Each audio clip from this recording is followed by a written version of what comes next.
board. So with that, if I can get the technology department to, thank you. So I put together this report, and basically it's on, guess the topic. it's on reopening, and this is, this is very difficult. These are very difficult topics, and I fully understand that there's a lot of anxiety, there's a lot of unknowns, there's unfortunately there's a lot of misinformation out there, but what I want to do is to remain focused on what our goal is, and our goal is to support our students. That's why we exist, is to support our students, all of our students. And but I think we can do that. And we can do that in a way that shows equity and is safe for everyone. But it's going to take work, and it's going to take collaboration. And so with that, I have a short presentation that I'm going to share this evening. It's just sort of priming the pump for our study session. I am also, I'm making myself available to talk to any parent groups, to talk to employee groups. Oftentimes, misinformation gets out there, and there's things that, I talk, in a conversation, and just a piece of what I said gets sort of taken out and gets shared out, and it doesn't really put the whole context into what I said. So I've been holding several meetings with parents. I did a meeting with our Spanish-speaking parents last week or week before. These weeks are kind of running in together. I also did a parent presentation. We had close to 500 participants on it. I've met with our our community liaisons repeatedly, and I'm willing to come out and through Zoom or whatnot and talk to teachers, so that I can really hear what they're concerned about, and talk to other members of our district stakeholders. And so, because I think, again, this isn't me doing these things. I'm just I'm definitely trying to facilitate a process. Now, if it comes down to make a tough decision, I have no problem as superintendent making tough decisions or bringing tough decisions to the board, but we really need to be working together on this. And sometimes just our systems don't allow for enough of that. Can I have the next slide, please? So, I keep bringing this up because there was a lot of work that was done on this process, and we are at the far left. We are in 100% distance learning. Where we are trying to get is just to the next section over, and then eventually over to the next section, and that's where we're trying to get at this point. We're not trying to go all the way over to the right, which I feel from hearing some of the comments that's sort of what people think, that we're just going to open up our schools and it's going to be, just like January or December of last year. That is not it at all. And I think in the places around the country where that has taken place, I think that that they've seen challenges in those communities. We live in probably one of the most restrictive areas in the entire country, in the Bay Area, and I think that we do follow science, and we do work with the professionals in this area, and I think that we do have access to extremely good information. So hopefully I can share some of that this evening. Next slide, please. So again, these are our county metrics. So the state set up this system, and now our county implements it. So when we talk about metrics, these are public health officials. So this is who I listen to, right? And so this is who we get our information from. I'm on as superintendents in Contra Costa County. Every single Monday, we have a conference call, a Zoom call with each other, as well as county public health. And we hear about what's going on. We hear about the testing. We hear about rules, regulations, how to open schools, when to close schools, testing, all of those things we discuss every single week. And so this is the tiered approach that we follow right now. And so we were at purple. We moved to red. We're in orange right now, and this data, and I've shared this before, this data lags 7 to 10 days behind us because that's just how it's set up. So although we may be in orange now, we more than likely will be moving back to red. So again, just being 100% transparent. You know, we're not trying to sneak anything by, but we cases have gone up in the county, and we may move back into red. I just want to remind everyone that in red, we still have the okay from the county and from the state to reopen. So I just want to share that. Can I have the next slide, please? This was a press release that came out last week that I then blasted out to the entire district through email. And again, it's a press release that was released by County Public Health, and it talked about the spike in cases. And it also alluded to the fact that they may have to roll back some of the, some of the opening plans and sort of, I don't want to say restrictions, but some of the guidance on opening of the communities. But again, nothing about schools was mentioned in this because again, schools are still okay to open, although it's in red. Although this is concerning, but again, when you follow the science and you follow what the scientists are saying and you follow the public county health guidance, this is an example of that. Can I have the next slide, please? So when I talk about the guidance that we follow, this is a very important document that we follow. And again, this is from California Department of Public Health. So when we talk about reopening our campuses or allowing students back on our campus, this is what we are following. And I know that there's been things published where there's some other metrics involved there. That is not tied to this. This is from again, the California Department of Public Health, and here's a document here that we follow. All schools in California follow these same documents, and this answers so many of those questions that families have, and so and our employees. This lays it out. This talks about the the rooms where students or where staff need to go if they're developing or exhibiting symptoms. This talks about the social distancing that needs to take place. This gives recommendations around sanitizing and how often and what needs to be sanitized. This lays it all out here. So again, when you're following guidance, what guidance are you going to follow? You're going to listen to your scientists and your medical experts, or whoever else is out there, what you see on Facebook or what someone in Florida is doing or Missouri or something like that. This is what we follow. Next slide, please. The next document we follow is from the California Department of Education. And this is put out by CDE. It lays out all of the guidelines for reopening, and here it is. It's in a very descriptive PDF book or whatnot, whatever you want to call it, and it lays out what schools should be doing. It gives examples of the different models that we use. Talks again about safety, and again, it provides us guidance. And so we're not out making this stuff up on our own. Getting stuff off of social media. We're following actual scientific guidance, and this is from who we all report to. Without the California Department of Education, we don't have California public schools. So again, I just want to get us back into following the rules, following the the guidelines that really govern what we do here. Next slide, please. And then the next set of guidance that we follow is from the Contra Costa County Office of Education.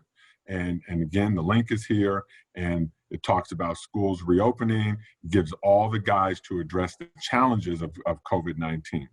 Next slide, please. So it's probably one of the most interesting things is we've been dealing with COVID since February and March, and there aren't magic formulas that are out there around about how do we keep ourselves safe. And I think the one comment that we had from someone from the medical profession, they talked about sneeze guards and plexiglass, all of which we have purchased. Just so you know, we have it for the teachers, we have it for students where needed. So we have purchased those. However, it still goes back to the original science that Dr. Fauci talked about, that all public health officials that you talk about, when you talk about preventing the spread of COVID, this is still what's in place anywhere and everywhere. And there isn't some magic, there isn't some magic formula that is going to replace this. Wash your hands, cover when you cough and sneeze, don't touch things without, and then touch your face, stay home when sick, keep your distance, and there's ways to get help. There's also over there about how to wear face masks. We have found that face masks, are the thing that we can do most to really stop the spread of this disease. And so these are all human elements. So it's not something that we necessarily can purchase or a program that we can do. It's really just the human element. And what do we do in school districts? We teach, right? We teach, we learn, we try some things out. When they don't work, we go back and we put a team together. We come up with the solutions. We find solutions to challenges. So this is all part of it, is making sure that we work on the human elements. Next slide, please. So one thing I think is very important, and again, this has not changed, and this is in all three of those guidance documents that I shared earlier. These are the symptoms of COVID. So I was on a call the other night, and there was a teacher who kept, just repeatedly talking about kindergartners sneezing. Sneezing is not a symptom of COVID. So here are the symptoms of COVID: a fever, chills, continual coughing, shortness of breath, when you hear difficult breathing, fatigue, all those things that you feel when you have the flu, right? Body aches, the headaches. And then something, unique about COVID is that loss of taste or smell, sore throat, congestion, runny nose, nausea, or vomiting. This, no matter what, these are the symptoms, and this you're going to find in every document. You're going to find it in all the guidance, and this is what the science has put out. And so these are those symptoms that we follow. Can I have the next slide, please? So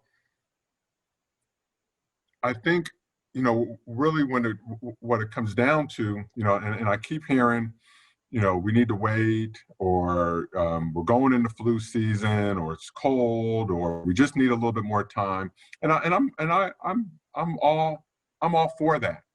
However, when we think about our purpose, our moral imperative of school district employees, it's to serve students.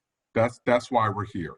And so far, since March 13th, our students have lost last year, they lost over 50 days of in-person learning days for students.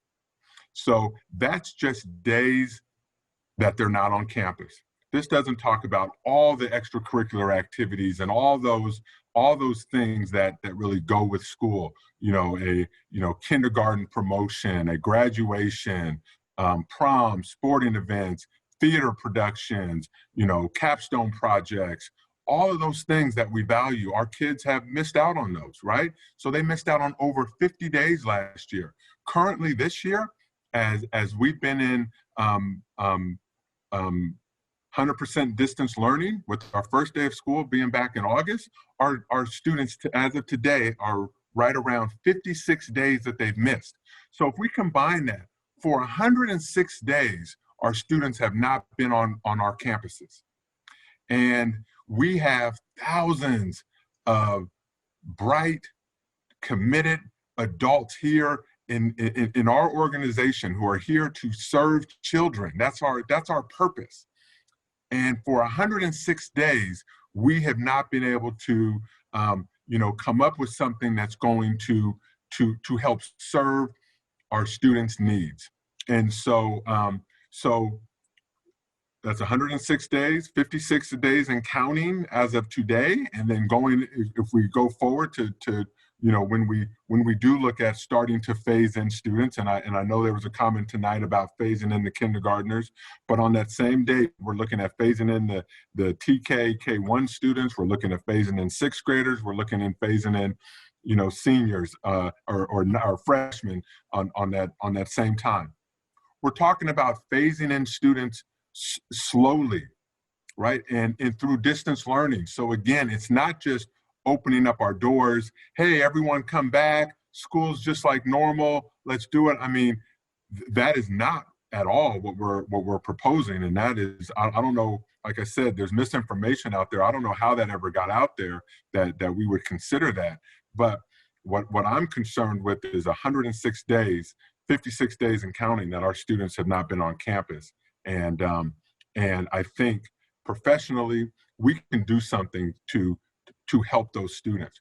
I heard a lot tonight about, and I've been hearing just over the last couple of weeks about communities that are struggling, families that are struggling. Yeah, they're struggling, and we can do something to help them. And so I would like, I would hope that we could have conversations about, okay, how can we help families in a safe way? How can we help our students in a safe way?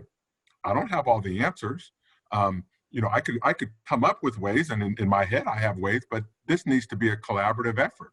And not all collaboration about what's best for kids can take place at the negotiating table. I mean, when you look at negotiations are for for protecting members and for working conditions and things like that. But we have, we've already had committees that have worked together, that have come up with plans, that have given input. However, that doesn't translate to the negotiating table. So again, we have to continue to move forward and continue to find ways to collaborate and continue to find ways to how can we start serving our students in small, tiny chunks?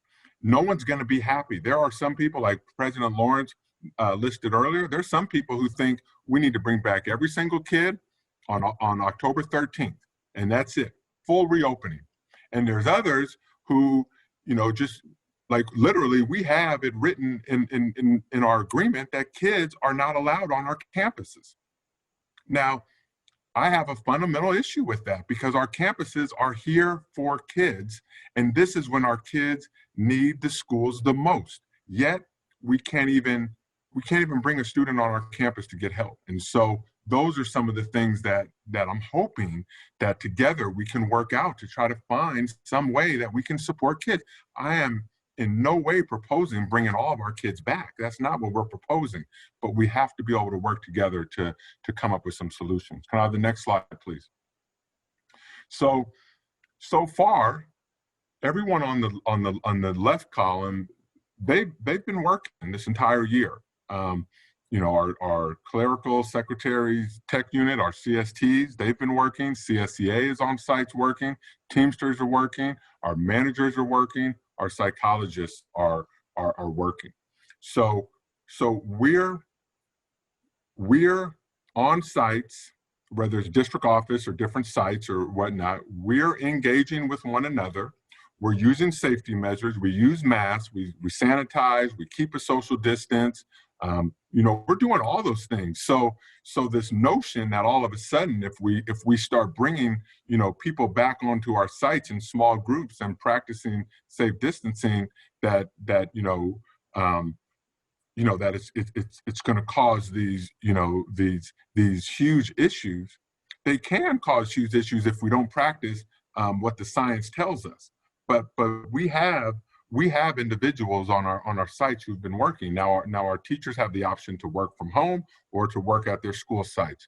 And some work at home and some work at the school sites. But there is activity taking place at our campuses, but there's just no kids involved. And that's what we're looking to change. Can I have the next slide, please?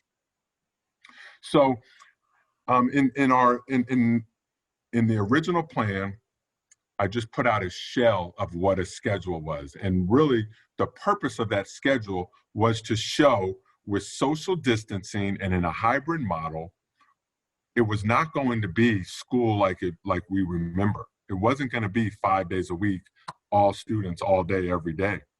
It was going to be bringing students back in small groups for small periods of time. However, the board and myself, we received so many emails and so many folks contacted us saying, we need more information. Give us more information. I fully understand that that things need to be negotiated, they need to be worked out, but people needed information. Parents needed information. Students wanted information. Staff wanted information. So some of the things we heard, because when the realities of a hybrid model come, some of the things that happen is yeah, you may lose your teacher because your teacher might have underlying health conditions and can't return, and your student may want to return, or the families may choose to keep them at home. So there was a chance that students could lose their place in a school or lose their teacher. That's absolutely correct. That is happening in districts around us. Those are compacts that parents are signing, saying, I want to send my kid back to school, and I'm doing so knowing that he or she may lose his or her teacher. So I received so much pushback on that teachers did not want to lose their classes.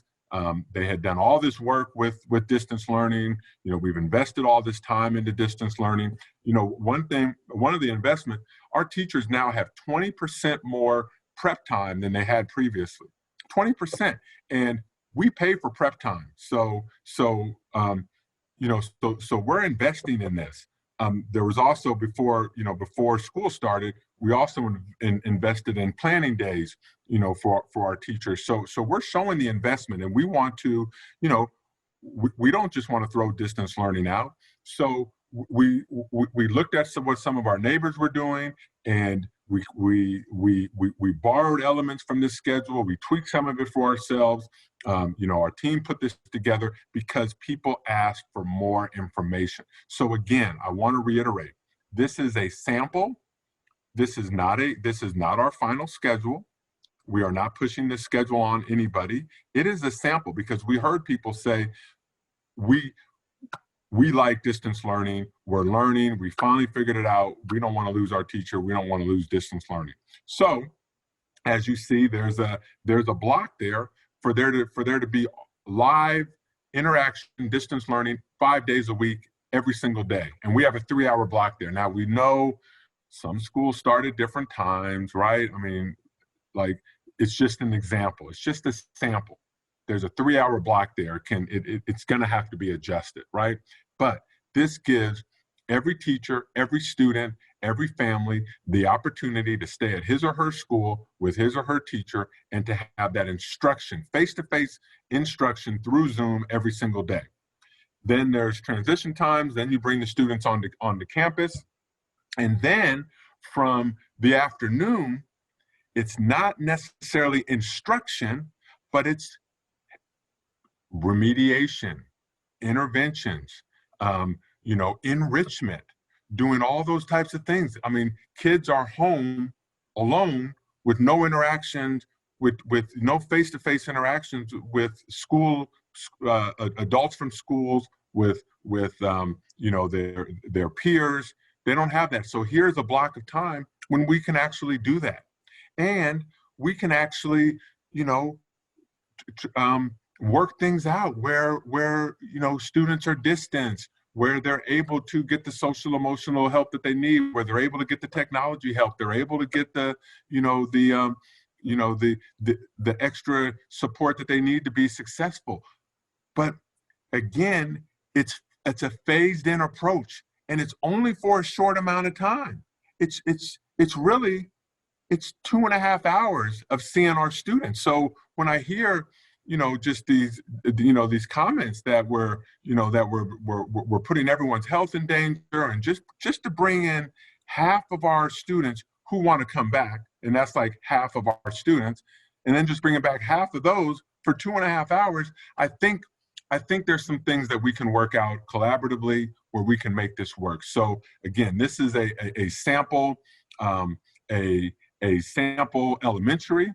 Again, I know we have dual language programs in our district. I know we have other programs in our district. So it can't be a one size fits all. But it's something that can help.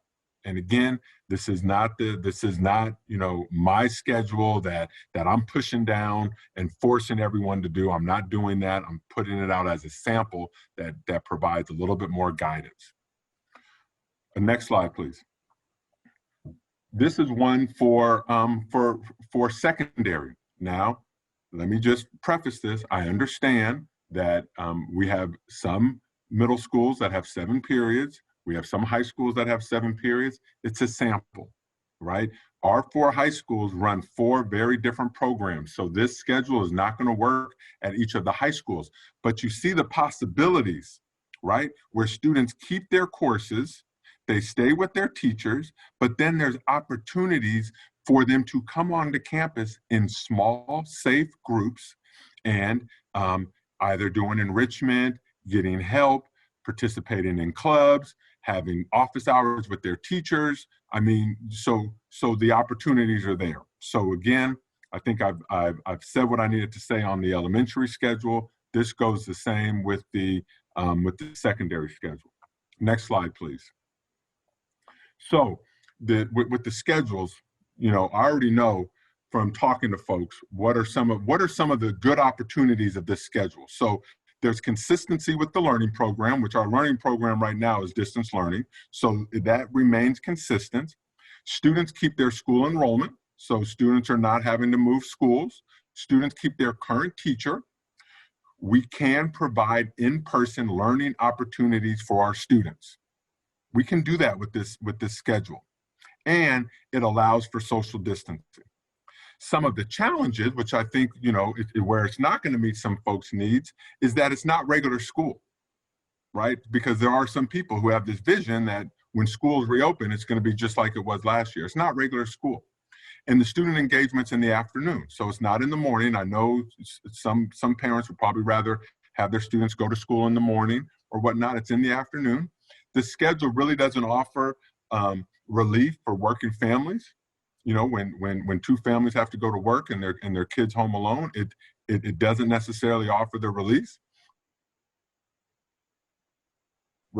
And then I think we heard comments this evening, possibly more work for staff. So because staff have to plan their distance learning lessons, and then in the afternoon, although we're not asking them as of this, the schedule doesn't require them to actually do any formalized instruction, rather than enrichment, remediation, social emotional learning, things of that nature. So I think, and again, it's a process.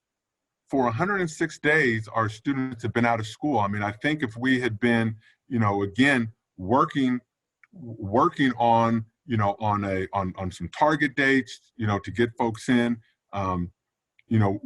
we could have set up some systems where we could have been supporting our students at this point. The other thing that this schedule allows for, I fully understand that flu season is coming and cases might come up. And so if we start this process and it's not working, and just so you know, in the guidance, it says if 5% of the students or staff come down with COVID, that's when it's time to close. So we're not going to, I would hope that, I think we've learned enough from, just from some of the rhetoric throughout the country, that we don't want to come up with our own ideas of when to open and when to close. I think we want to follow what the science and the guidance tells us. And the guidance clearly talks about when you'd want to shut things down. And so that's included in the guidance.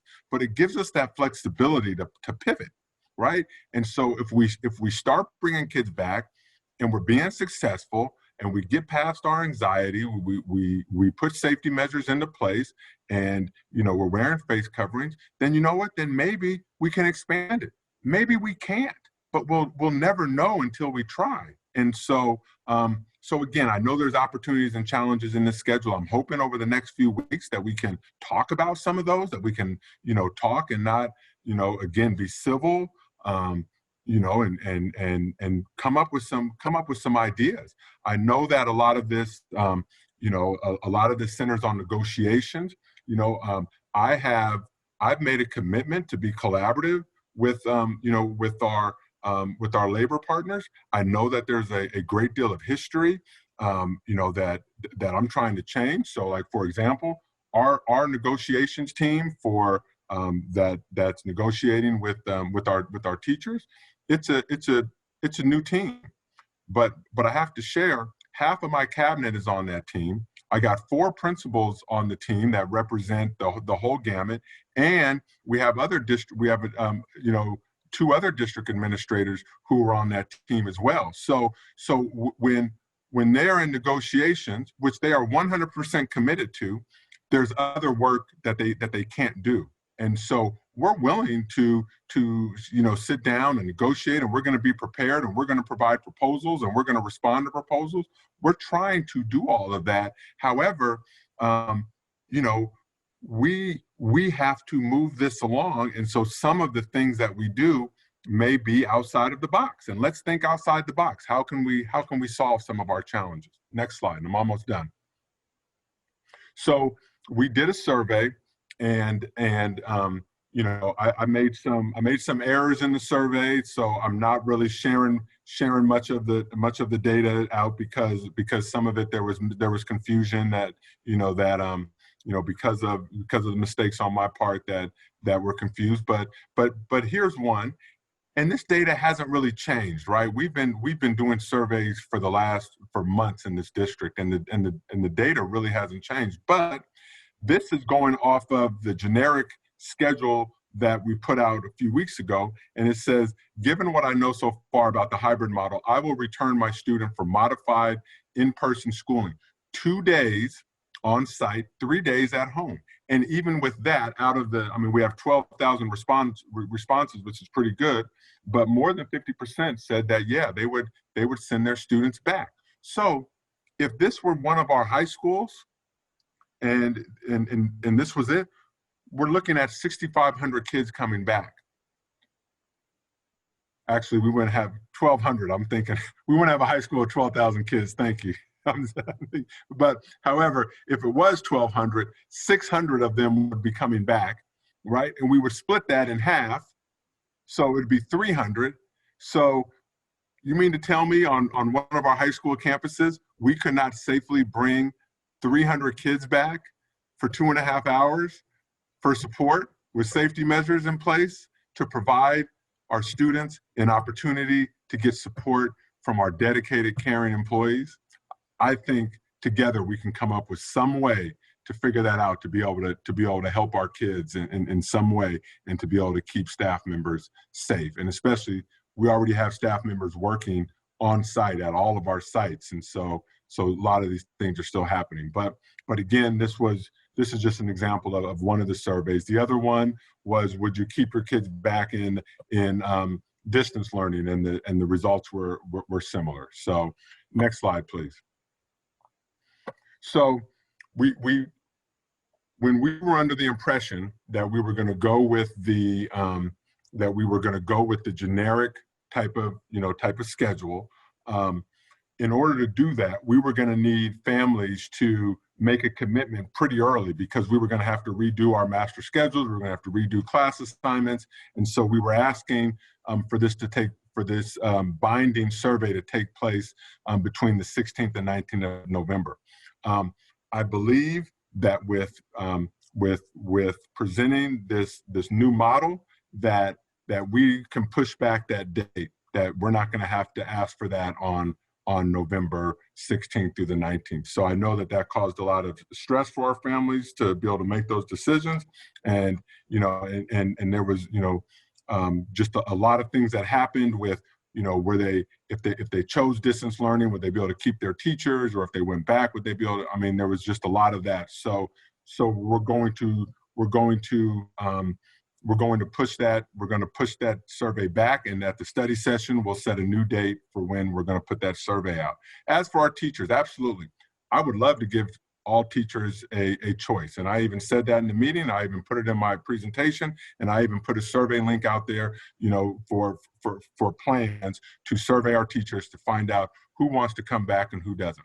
However, we have a process, And although I'm the superintendent, I have to follow our agreements, and I have to follow the letters of the law, and I have to follow policy and procedures. And so yeah, I wanted to do that, but I'm unable to do that. And so I'm taking the responsibility of that. But we do have an interactive process. I sent out the federal the federal employee rights paid sick leave for COVID-19. I emailed that out to the entire district just to be transparent. And we have an interactive process that teachers can go through. So if they have underlying health conditions, if they're taking care of someone with underlying health conditions, we have to go through some process. I'm willing to work on those. So this whole notion, that all of a sudden, I'm forcing people to do this and I'm not giving anyone a choice. I'm just following the laws, and I can't just randomly decide which teachers are going to stay and which teachers are going to go. I'd like to be able to give that opportunity, but we're not going to be able to do that. So we do have an interactive process. We're working on language with our labor partners to be able to put that in an MOU or a contract or an agreement, an addendum. But if you have an underlying health condition, I would start sending in your documentation or your doctor's notes or your statement. I would start going through that process now so that we can get that through. So clearly, I'm going to be taking. There will be no teacher binding survey that will be going out. Because I'm unable to do that. So next slide, please. So our next steps, we're going to continue to work with our labor partners. We have again, I'm not going to bargain away from the table, but we have dates set up. We're doing our work. We're meeting with our folks. We're coming to the table prepared. We're providing proposals. We're responding to proposals, and we're trying to move this along.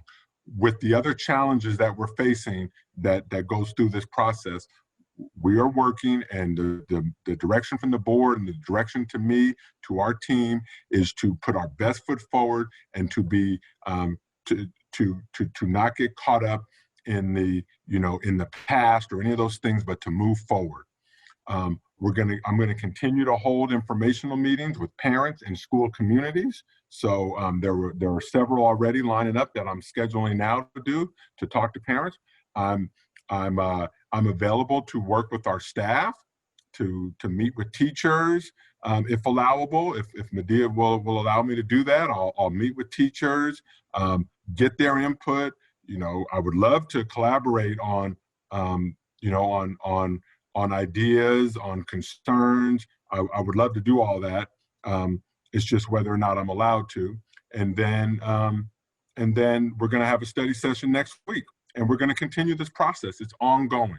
So I know that was a lot, but just so you know, as we go forward, this will be the presentation that I will share, and I will talk about it. And so if there's questions out there, I'd be happy to address those. So again, board, I'm sorry for the length, but this just seems to be what we spend the majority of our time talking about. And there's just so much misinformation out there that I'm just really trying to just get the facts out there and be as accessible as possible, so that we can help relieve some of the stress and anxiety and concerns out there. But ultimately, our goal is to support our students on however that may look. So with that, I'll turn it back over to you, President Lawrence. Great. Thank you for that, Dr. Clark. Much appreciated. And so as you've mentioned, and we've kind of alluded to, we are planning to have a board study session next week. And one thing I'll mention, my plan is to invite our two incoming board members, Keisha and Aaron, to that meeting as well. But we will be working to schedule that. And Dr. Clark, we should have that out in the next couple of days, the exact date and time of that, correct? Yes. Yep. So that will be forthcoming to the public. So thank you again, Dr. Clark. So we now